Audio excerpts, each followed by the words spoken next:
One of the biggest benefits for our son was the physical discipline and just the plain old-fashioned physical fatigue.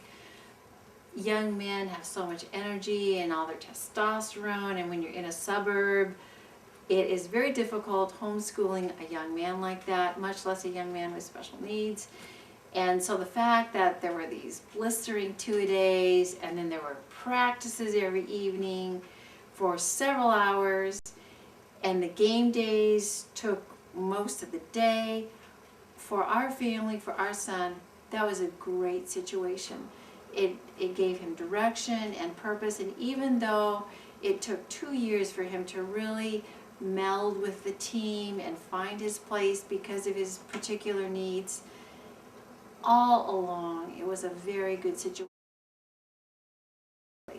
So we made it a policy that in order for you to be able to go to practice, you have to accomplish this and this assignment-wise each day, and in order for you to play in a game, you have to have achieved this amount of mastery in each subject each week, which is typical. You have to be able to have passing grades in all your subjects to play in a game.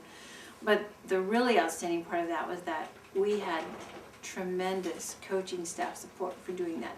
And in our son's senior year, he was a more significant player on the team, more useful to the team, and he actually had to sit out for part of a game, and that was really hard. I know for the coach, it was hard for my husband, but they followed through on that, and that was a tremendous blessing to me as a mom.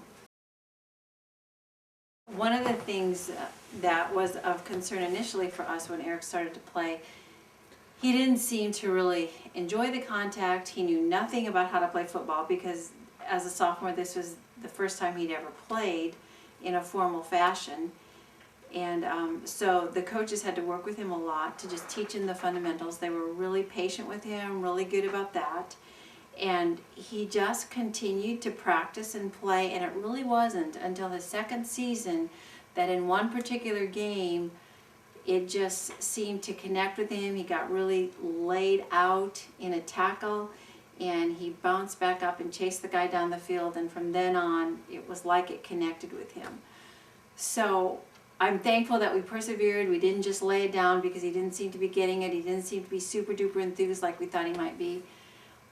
So that was a part that was very helpful, just the persevering and the coaches teaching him the fundamentals when he knew nothing initially.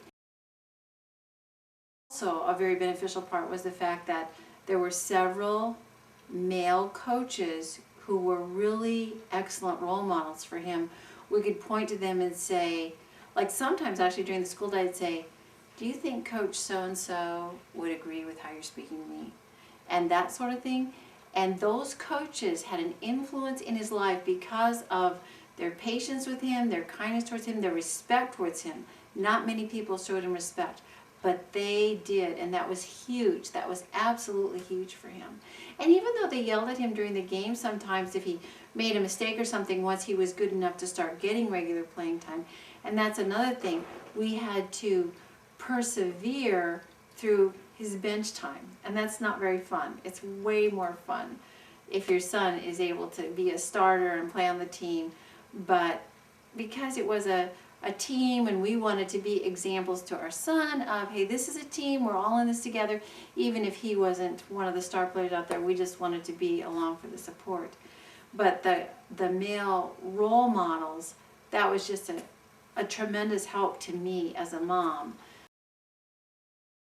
Spiritually, I could trust them.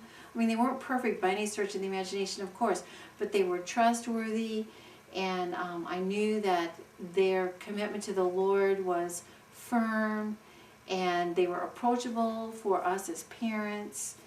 So that was very helpful.